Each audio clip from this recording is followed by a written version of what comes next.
சரியில்லை தான், தப்பு தான். அது வந்து தோல்வின்றதெல்லாம் இல்லை. தோல்வின்றது அவங்க முடிவு பண்ணிட்டாங்க. இதுதான் வந்து இப்போ நீதிபதியே முன் வந்துக்குது. கோர்ட்டே முன் வந்து அந்த அந்த வழக்கை கையில் எடுத்திருக்குது.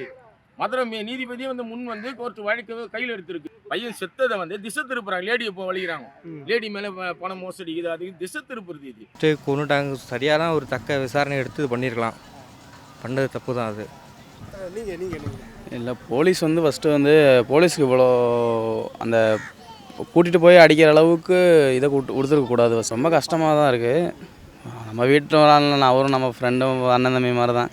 அதில் வந்து நம்ம வீட்டில் இருந்தால் தான் நம்ம கஷ்டப்படணும் அப்படிலாம் கிடையாது. நம்மளும் அவர் ஒரு சக மாதிரி தான், நம்மளும் ஒரு வேலைக்கு போகிறோம். அது சரியில்லை தானே. ரொம்ப வருத்தம் தான். யார் குழந்தைன்னா என்ன? ஒன்று தான். அடுத்தவங்க பிள்ளையா இருந்தாலும் சரி, நம்ம பிள்ளைனாலும் ஒன்று தாங்க. இதெல்லாம் பார்க்கும்போது ஒரு வருத்தமாக தான் இருக்குது.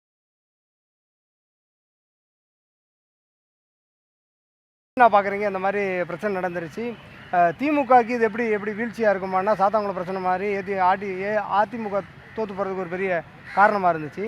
அதே மாதிரி இதை வந்து திமுக தோற்று போகிறதுக்கு ஒரு காரணமாக இருக்குமானா? இதில் இது வந்து திமுகவுக்கு இது வந்து தோல்வின்றதெல்லாம் இல்லை. தோல்வின்றது அவங்க முடிவு பண்ணிட்டாங்க. மக்கள் முடிவு பண்ணிட்டாங்க. என்றைக்கே முடிவு பண்ணிட்டாங்க. அது 2 வருஷம் அது முடிவு பண்ணி வர 26 வந்து 2026 மக்கள் வந்து கண்டிப்பாக வந்து அதிமுக வின் பண்ண. ஏன்னா வந்து இந்த ஒரு உயிர் மட்டும்தான் இல்லை. இப்போ இந்த கோயில் வாட்ச்மேன் தான் இறந்தாருன்றதுலாம் இல்லை. இந்தமாரி எத்தனையோ உயிர்கள் போயிருக்கு. எத்தனையோ உயிர் போயிருக்குது. அதுக்கெல்லாம் பதில் சொல்லணும் இவர். அன்றைக்கி சாத்தான்குளத்துலேருந்து எதிர்கட்சியாக இருந்தால் திமுக, அன்றைக்கி ஆளுங்கட்சியாமல் ஏடிஎம்கே. அப்போ இவ்வளோ பிரச்சனை. இப்போ இவர் ஆட்சி திமுக ஆட்சியில் வந்து இப்போ இந்த ஒரு கொலை நடந்துக்குது. போலீஸ் யார் இந்த அளவுக்கு அவருக்கு வந்து பவர் கொடுத்தாங்க?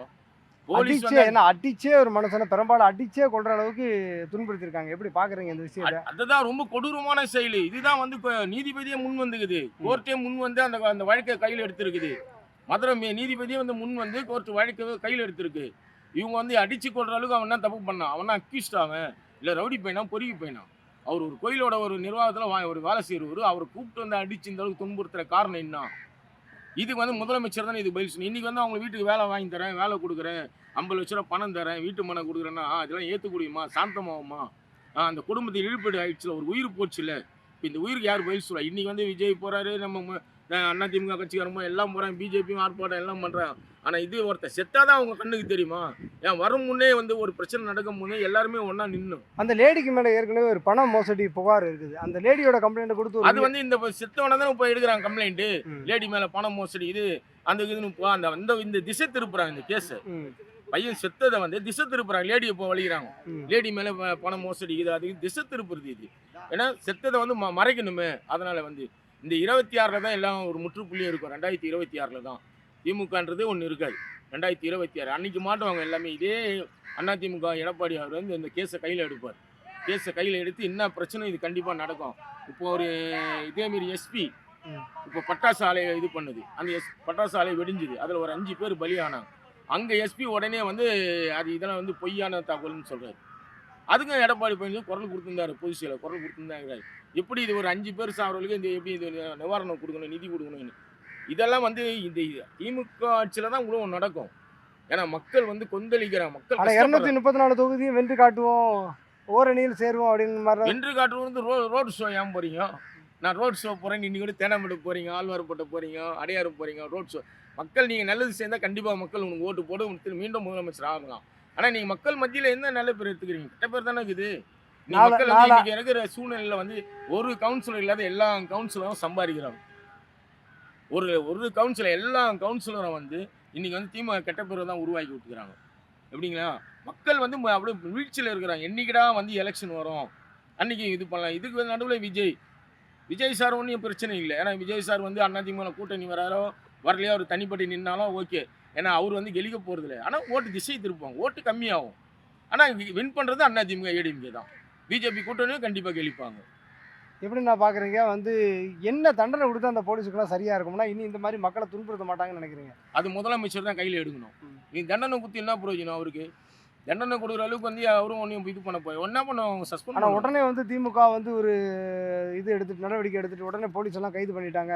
அதிமுக மாதிரி இல்லை அப்படிங்கிற மாதிரிலாம் சொல்கிறாங்களே. எங்கேக்கு இச்சாங்க? அதிமுககாரன் எவன் தப்பு பண்ணாலும் எவன் அதிமுககாரன் என்னென்ன பண்ணுறான் அதை மட்டும் தான் இவங்க ஃபாலோ பண்ணுவாங்க. அதிமுக எந்த தவறு எது பண்ணுறானோ அப்படி ஃபாலோ பண்ணாங்க. எடுத்து பேசுகிறானு அதிமுக அவனும் ஜெயிலில் போடுவாங்க. என்ன திமுககாரங்க வந்து ஜெயிலில் போட மாட்டாங்க. போலீஸ்லாம் கண் தொடப்பி இதே செந்தில் பாலாஜி போட்டாங்க. வந்து திருப்பி மந்திரி கொடுக்கலையா? அதேமாதிரி போலீஸையும் போட்டாருன்னா அவர் வந்து ஒரு 15 நாளில் நீதிபதி வந்து ரிலீஸ் ஆகி விட்டோன்னே திருப்பி அவருக்கு அதே போஸ்டிங் கொடுப்பாங்க. ஏன்னா அவர் தானே காவல்துறை மந்திரி. அதனால முதலமைச்சர் எதுவும் சொல்லலாம். ஆனால் மக்கள் தீர்ப்பே மகசின் தீர்ப்பு 2026 அடிக்க போகிறாங்க. அப்போ தான் பாருங்கள் சிக்ஸர் கொண்டுட்டாங்க. சரியான ஒரு தக்க விசாரணை எடுத்து இது பண்ணியிருக்கலாம். பண்ணது தப்பு தான் அது. எங்களுக்கே கேட்ட கொஞ்சம் சங்கடமாக இருந்துச்சு. என்னன்னே தெரியாமல் அது அவர் வந்து அந்த காரை வந்து பார்க் பண்ணல போல இருக்குது. அது கூட டிரைவர் என்னன்னு விசாரிக்க தெரியாமல் பண்ணது தப்பு தான். ஆனால் ஒருவேளை அவர் எடுத்திருக்காருன்னு ஒரு பேச்சு பேசுவோங்களேன், அடித்து கொண்டுருங்களா அப்படின்னு எப்படி இல்லை அடிச்செல்லாம் கூட தப்பு தான், தப்பான விஷயம் தான் அது.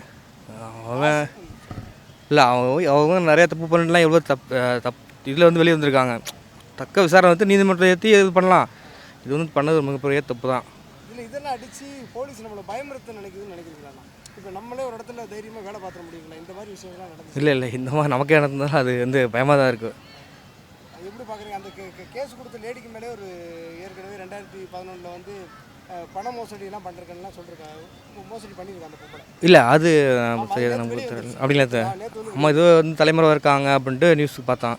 மற்றபடி இதெல்லாம் நமக்கு தெரியாதுங்க. நம்ம ஒரு அண்ணன் தம்பிக்கு நடந்தது எப்படி இருக்கு? இந்த ஒரு இக்கட்டான ஒரு சூழ்நிலை எப்பவுமே பண்ணலை. வீடியோ பார்க்கும்போது எவ்வளோ பதட்டமாக தான் இருக்குது. இன்னமும் நாங்கள் பார்த்துட்டு தண்டனை கொடுத்தா சரியாக இருக்கும்னு நினைக்கிறீங்கன்னா இது மாதிரி நம்மளும் பயப்படாமல் இருக்கலாம். ஆக்சுவலி என்ன தண்டனை, இதுக்கு என்ன தண்டனை நமக்கு சரியாக தெரியாது. என்ன தண்டனை கொடுக்கலாம் நீங்களே சொல்லுங்கள். நான் பார்க்கவே இல்லை அது. இல்லை போலீஸ் வந்து ஃபஸ்ட்டு வந்து போலீஸ்க்கு இவ்வளோ அந்த கூட்டிகிட்டு போய் அடிக்கிற அளவுக்கு இதை கொடுத்துருக்கக்கூடாது. ஃபஸ்ட்டு மெயினாக கவர்மெண்ட் வந்து அந்த ஃபஸ்ட்டு பார்க்கணும். வேறு என்ன அங்கே போலீஸ்க்கு ஃபஸ்ட்டு வந்து அடித்து துன்புறுத்துற ஃபஸ்ட்டு என்ன விசாரிக்கணும், அதுக்கப்புறம் தான் அடிக்கிறதுக்கு பர்மிஷன் கொடுக்கணும். அதை ஃபஸ்ட்டு கவர்மெண்ட் எடுத்தாங்கன்னாவே இந்த இது குறைஞ்சிடும். இல்லை அதான் ஃபஸ்ட்டு ஸ்டேஷனில் வச்சுருந்துருக்குறாங்க, அதுக்கப்புறம் தான் வெளியே கூப்பிட்டு போயிருக்கிறாங்க. ஃபஸ்ட்டு ஸ்டேஷனில் வச்சுட்டு அந்த ஃபஸ்ட்டு ரிமாண்ட் பண்ணி அதுக்கப்புறம் தான் கஸ்டடியில் இருக்கிற மாதிரி கொண்டு வந்தாங்க. கொஞ்சம் இந்த மாதிரி பிரச்சனைலாம் நடக்காமல் இருக்கும். அவ்வளோதான். ரொம்ப கஷ்டமாக தான் இருக்குது. நம்ம வீட்டில் ஒரு ஆள் அவரும் நம்ம ஃப்ரெண்டும் அண்ணன் தம்பி மாதிரி தான். அதில் வந்து நம்ம வீட்டில் இருந்தால் தான் நம்ம கஷ்டப்படணும் அப்படிலாம் கிடையாது. நம்மளும் அவர் ஒரு சகமதி தான், நம்மளும் ஒரு வேலைக்கு போகிறோம். வந்து அந்த இடத்துல அவங்க வந்து ஃபஸ்ட்டு வந்து போலீஸ் வந்து விசாரிக்கு ஃபஸ்ட்டு ரிமாண்ட் பண்ணி அதுக்கப்புறம் கஸ்டடி எடுக்கிற அளவுக்கு கொண்டு வந்தால் கொஞ்சம் கவர்மெண்ட் கொண்டு வந்தால் இந்த மாதிரி பிரச்சனைலாம் கொஞ்சம் குறையும். ஃபஸ்ட்டு வந்து போலீஸ் வந்து இது பண்ணிடக்கூடாது.